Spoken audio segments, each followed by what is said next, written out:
오늘 본문은요, 이제 야곱이 형 에서를 피해서 이제 삼촌 라반의 집으로 이제 도피하는 과정 가운데에 하나님을 만나게 되는 그 부분을 다루고 있는 장면이죠. 아마도 야곱은 여기까지 오면서 수많은 생각들과 수많은 감정들에 휩싸였을 거예요. 애초에 형 에서로부터 장자권을 뺏어오고 싶은 마음은 있었던 것은 사실이지만 리브가가 말했던 그런 방식은 아니었을 거예요. 그런데 그렇게 하면서 두려운 마음으로 들었을 거고, 결국에 형이 자기를 죽이려고 했던 그 생각을 이제 보게 되었을 때에 아마도 두려움에 사로잡혔을 겁니다. 형 에서는요, 굉장히 상남자였어요. 상남자. 우락부락하고요, 막 사냥하는 걸 즐기고 들에서 뛰어노는 걸 좋아하는 사람이었습니다. 반면에 야곱은요, 그냥 집에서 엄마 일이나 도와주고 주방 일이나 도와주는 그냥 호리호리한 사람이었어요. 그랬으니 한 주먹거리도 안 됐겠죠. 형 에서의 마음을 알기 때문에, 그 스타일을 알기 때문에 걸렸다가 아마 죽음이라는 걸 알고 있었을 거예요. 그래서 급하게 삼촌의 집에 도망가야 하는 자신의 처지를 생각하면서 정말 스스로에 대해서 서러움을 가지고 있었을지도 모릅니다.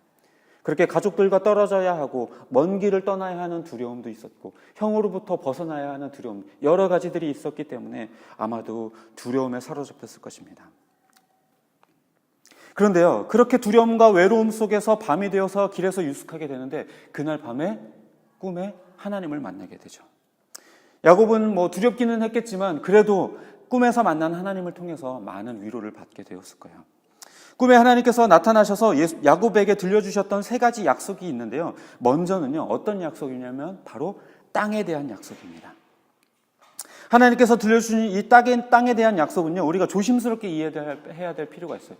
왜냐하면 잘못 이해하게 되면 우리가 이것을 어떻게 이해하게 되냐면, 우리가 하나님 잘 믿으면 하나님으로부터 토지를 소유받을 수 있겠구나 라고 이해할 수 있기 때문에 그렇습니다. 하지만 하나님께서 아브라함과 이삭과 야곱에게 왜 땅을 주셨는가, 우리가 이걸 생각해 볼 필요가 있어요. 하나님이 아브라함과 이삭과 야곱에게 왜 땅을 주시기로 약속하셨을까요? 네? 왜 땅을 주시려고 했을까요? 그냥 부자가 되게 하려고? 세상 이방 사람들이 볼 때에 저 사람들 하나님이 함께 하시니까 부자가 됐구나, 이걸 알게 하려고? 이른바 우리가 정말 이 땅에서 부귀하게 되고 영화를 누리게 되면 사람들이 보고 하나님 믿는 사람들은 복 받는구나, 이걸 알게 하려고 우리에게 복 주시는 걸까요? 하나님께서 이들에게, 아브라함과 이삭과 야곱에게 토지를 주시려고 했었던, 하나님께서 땅을 주시려고 했었던 그 이유는 뭐냐면요, 그것이 바로 하나님이 다스리는 나라를 의미했기 때문에 그래요. 하나님이 땅을 주시겠다라는 것은 내가 이제 유다라는 나라를 건설하여 내가 그 땅의 주인이 되고 그 땅의 왕이 되겠다라고 하는 것을 의미하는 것입니다. 처음 하나님께서 유대라는 나라를 건설하신 것은요, 모든 나라들 중에 특별히 그들만 구원하기 위해서, 그들만 부유하게 하기 위해서 따로 구별을 지어서 그들에게 땅을 준 게 아니었어요. 도리어 유대를 하나님께서 다스리시는 그 모습을 통해서 하나님의 살아계심을 보여주기 위한 것이었습니다. 다시 말해서 자기 백성에게 땅을 주시겠다라고 하는 것은요, 토지의 소유를 허락한다라는 게 아니라 그 땅의 주인이 하나님이 되시겠다라는 것을 의미한다라는 거예요. 따라서 우리가 땅에 대한 약속을 이해할 때에는요, 단순히 토지에 대한 소유를 얻게 된다라는 것이 아니라 자기 백성에게 하나님이 왕 되어 주시겠다라는 것을 의미한다라고 우리는 이해해야 합니다. 그러므로 우리가 이것을 우리에게 적용한다면요, 하나님 믿으면 땅 부자가 된다, 이것이 아니라 우리가 하나님을 믿으면 하나님이 다스리시는 나라에서 참된 백성이 되어진다라고 우리는 이해해야 하는 것이죠. 두 번째로 하신 약속은요, 자손에 대한 약속이에요. 자손. 하나님께서 이 자손에 대한 약속을 하신 것은요, 이 당시 시대에는 다복한 것, 자녀를 많이 낳는 것은요, 축복받고 복받은 거라고 이해를 했어요. 그렇기 때문에 자녀를 준다, 자녀가 많아지게 된다라는 것은 하나님께서 복 주시겠다라는 것을 의미하기도 하죠. 그런데 이것은요, 단순히 그냥 너에게 복 주겠다라고 하신 것이 아니에요. 오늘 본문에서도 뭐라고 이야기를 하냐면요, 너로 하여금 많은 자손을 낳게 하여서 동서남북으로 흩어지게 하고 그 너희들을 통해서 모든 나라가 복을 받게 할 것이다 라고 성경은 기록하고 있죠. 하나님은 그들을 통해서 복을 받게 하시겠다라고 이야기를 해요. 그런데 우리가 잘못 이해하면요, 이것을 어떻게 이해하냐면 마치 부강한 나라를 건설해서 다른 나라들이 넘보지 못할 절대적인 힘을 갖게 하겠다라고 우리는 잘못 이해할 수도 있어요. 하지만 하나님께서 자손을 약속하셨다라는 것은요, 단순히 여러 나라들을 다스리고 정복하라고 하는 야망을 너희들이 가져라, 그런 뜻으로 하신 것이 아니라 도리어 주변 나라 가운데에 하나님을 섬기는 그 복을 전해주라고 하나님은 그들에게 복을 주시기로 하셨다라는 것입니다. 그래서 이것은요, 다른 나라들과 유대를 구분짓고 차별하고 업신여기고 그들과 상종하지 말아라, 이런 것이 아니라 도리어 복의 통로로서 쓰임받게 될 것을 유대 나라에게, 그리고 아브라함과 이삭과 야곱에게 약속하셨다라는 거예요. 이것은요, 결국에 그리스도인들이 자녀를 많이 낳게 될 것이다, 아니면 그리스도인들이 복을 받게 될 것이다, 이것을 말하는 것이 아니라 영적인 자녀, 즉 그리스도인, 교회, 이것의 부흥과 성장을 이야기하는 거예요. 따라서 이 자손에 대한 약속은 우리들에게 적용한다면요, 하나님의 사랑과 복음을 전해줄 의무가 바로 그리스도인인 우리, 그리고 교회에게 있다라는 사실입니다.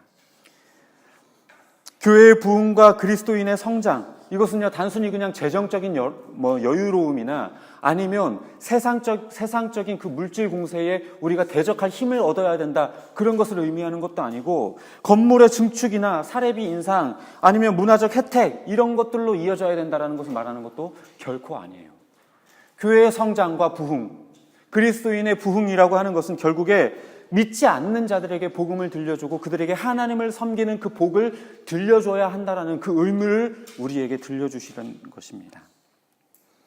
세 번째로는요, 하나님께서 하셨던 약속은 너가 어디로 가든지 내가 함께 하겠다라고 하시는 약속입니다. 지금 먼 길을 떠나는 야곱은요, 두려웠겠죠. 홀로 되는 두려움, 그리고 먼 길을 떠나야 하는 두려움, 죽음의 공포 속에서 떠나는 그 두려움이 있었을 것입니다. 그 수많은 생각들이 있었겠지만 그 가운데에 함께 해주시겠다라는 하나님의 그 약속이 자기에게는 큰 힘이 되었을지도 몰라요. 하지만요, 근데 결국에 야곱은 이 약속을 바르게 이해하지는 못했던 것 같아요. 왜냐하면요, 하나님은 어딜 가든지 함께 하시겠다라고 이야기를 하는데, 지금 야곱은 뭐라고 이야기를 하냐면요, 이제 배웠던 그 돌 베개를 기둥으로 세우고는 뭐라고 이야기를 해요? 거기에 기름을 붓고, 하나님, 내가 여기 돌아올 때까지 하나님 나를 여기에 돌아오게 하신다면 하나님이 내 하나님이 되겠습니다. 이 말은 뭐냐면, 내가 저기 가 있는 동안은 아직은 내 하나님이 아니에요. 아직 나와 함께 하시는 분이 아니에요 라는 말이죠. 야곱은 그렇게 이해하지 못했던 것 같긴 하지만 하나님께서는 분명하게 약속하셨어요. 야곱의 이해와는 상관없이, 야곱이 이해했던, 인식하지 못했던 그것과 상관없이 야곱과 동행해 주셨고, 결국에 야곱이 라반의 집에 있을 때에도 계속해서 지켜주셨습니다. 이것은 우리에게도 동일하게 적용돼요. 우리가 무엇을 하든지 어딜 가든지 우리와 함께 하시고 늘 지켜주시겠다라는 것입니다. 이 약속은 보혜사 성령님을 우리에게 보내주심으로 인하여서 성취되었죠. 하지만 우리는 이 사실을 자주 잊고는 해요. 주일 예배 드릴 때에만 하나님에 대해서 인식을 하고 주중 5일, 6일 동안은 잊고 살죠. 아니, 어쩌면 내 안에 계신 성령님 눈치를 봐가지고요, 토요일 오후쯤 되면 내일 주일이지, 그러니까 지금부터라도 조금 거룩하게 살아야겠다. 일주일 내 막 죄를 짓고 살았다가 그래, 지금부터라도 TV도 조금 줄이고 밖에 나가는 거, 사람 만나는 것도 좀 줄이고, 저녁엔 다른 날에는 막 새벽 2, 3시에 자다가 토요일이니까 좀 일찍 자야지, 이런 생각. 우리는요, 야곱이 이 베델을 떠나면서 하나님은 그곳에만 머물러 계실 거라고 생각했었던 그 야곱처럼 그렇게 일주일 동안 잊고 살지 모르겠지만요, 하나님은 우리들의 삶 가운데 계속해서 우리 가운데 함께 계시고 계셔요. 우리가 인식하지 못하는 거지 하나님이 우리와 함께 계시지 않는 게 아니에요. 그런데 우리는 교회 안에서 예배 드릴 때만 내 곁에 계신 것처럼 그렇게 우리가 느끼고 있죠. 우리가 아파할 때 같이 아파하시고, 우리가 기뻐할 때 함께 기뻐하시는 하나님이십니다. 우리의 삶의 모든 영역 가운데 계신 분이에요. 하나님께서 야곱에게 하셨던 이 세 가지 언약은요, 사실 처음 하는 약속은 아니에요. 아브라함에게도 했었던 약속이고, 그리고 이삭에게도 했었던 이야기예요. 다시 말하자면 변치 않는 신실하신 하나님의 언약이 지금 이삭에게까지, 그리고 야곱에게까지 계속해서 연결되어지고 있다는 겁니다. 자기 백성을 향해, 자기의 언약 백성인 백성들을 향해서 그것을 신실하게 이행해 나가고 계시다는 거예요. 이것을 또 다르게 이야기를 하면요, 결국에 언약 백성인 지금 우리도 하나님의 아브라함에게 하셨던 그 변하지 않는 그 약속이 지금 우리에게도 동일하다라는 거예요. 우리의 왕이 되어주시고 우리에게 복을 주시고 우리와 함께 하시는 하나님이 되어주셔서 모든 이들에게 그 은혜와 사랑을 전하게 하신다라는 거예요. 우리는 자꾸만 우리 스스로 우리들의 삶 가운데 우리가 왕이 되려고 하고 그냥 물질적인 복을 우리가 누리려고 하고 사람들에게 전해주려고 하지 않아요. 그리고 신앙과 삶을 분리한 채 신앙은 신앙대로, 삶은 삶대로 그렇게 나눠서 내 멋대로 살아보려고 하지만 신실하신 하나님께서는요, 우리의 기도의 목적도 바꿔주시고 우리가 인식하든 인식하지 못하든 우리의 삶 가운데 늘 함께 하시고 그리고 하늘의 복을 구할 수 있게 우리들의 삶을 바꿔가시고 그리고 하나님을 신뢰하게 하나님께서는 인도해 주고 계십니다. 사실 어쩌면요, 신앙이라고 하는 것은요, 우리가 무언가를 없던 것을 만들어가는 게 아니라 이미 하나님께서 이루어 놓은 것들을 깨달아가는 과정일지도 몰라요. 하나님께서 우리와 함께 계시도록 만들어가는 과정이 아니라 이미 함께 계신 하나님을 인식해가는 과정. 우리가 기도를 해서 무언가를 이루어가는 과정이 아니라 하나님께서 이미 이루어 주신 일들에 대해서 기도를 통해 그것을 믿음으로 받아들이는 과정일지도 모릅니다. 바라기는요, 우리들의 삶의 모든 영역에서 하나님이 왕되심을 깨닫고 우리에게 복주고 계시다라는 사실을 깨닫고 하나님이 지금 우리들의 삶의 모든 영역 가운데 우리와 함께 계신다라는 깨닫는 저와 여러분의 삶이 되기를 주님의 이름으로 축복합니다.